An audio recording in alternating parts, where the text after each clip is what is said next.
আমরা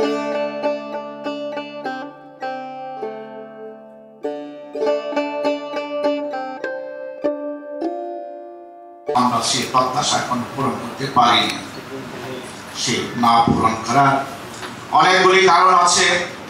সেই কারণের একটি কারণ হলো আমরা সকলে মিলেমিশে বর্তমান কেয়ারটেকার সরকারকে বসিয়েছিলাম। ডক্টর ইউনূস সাহেব জাতির কাছে ওয়াদা করেছিলেন জুলাই প্রত্যাশা প্রত্যেকটা পূরণ করবেন, কিন্তু কেন জানি কালো ছায়া ওনার উপর ভর করেছে।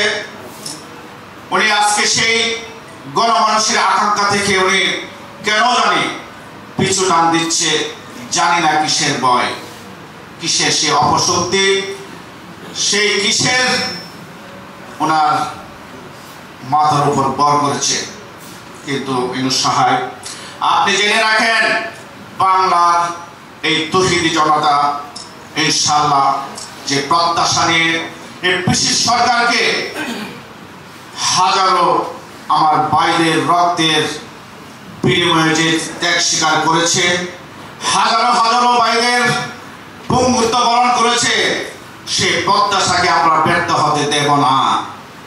বন্ধুরা, আপনাদের কাছে আমাদের বিনীত অনুরোধ, ইসলামী আন্দোলন বাংলাদেশ সহ বাংলাদেশ জামায়াত ইসলাম সহ খেলাফত মজলিস, খেলাফত আন্দোলন, বাংলাদেশ খেলাফত আন্দোলন সহ ইসলামী দলগুলো ঐক্যের দ্বার প্রান্তে একটা সুসংবাদ দিয়ে যাচ্ছে।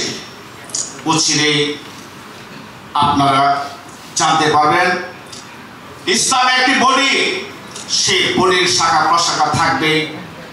এই বডির যদি একটা হাত নষ্ট হয়ে যায়, বডিটা অনেকটা দুর্বল হয়ে যায়।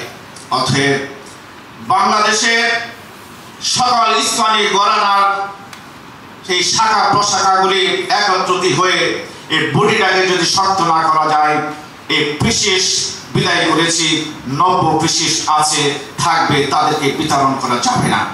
আর যতক্ষণ না এই বিশেষদেরকে আমরা বাংলার মাটি থেকে সমূলে বিনাশ করতে না পারি, ততদিন এই জুলাই ৩৬-এর প্রত্যাশা পূরণ হবে না। আমি সংক্ষিপ্তভাবে কথাটাই বলছি। আসুন সকল ইসলামী দল সহ ইসলাম দেশ মানবতার কল্যাণে, শুধু ইসলামী দল নয়, যারা এর পক্ষে ইসলাম দেশ মানবতার পক্ষে কাজ করবে, সকলকে হাতে পায়ে ধরে হলেও আমরা একটি প্ল্যাটফর্মে নিয়ে এসে আমরা এই দেশে জুলাই ৩৬-কে আমরা ধারণ করে সকলের প্রত্যাশাগুলি আমরা ইনশাআল্লাহ পূরণ করব। ঐক্যবদ্ধভাবে আগামী জাতীয় সংসদ নির্বাচনে সেটা প্রতিফলন ঘটাবো ইনশাআল্লাহ। প্রয়োজন আপনাদের সর্বাত্মক সহযোগিতা আছে তো ইনশাআল্লাহ। সবাই প্রস্তুত থাকুন।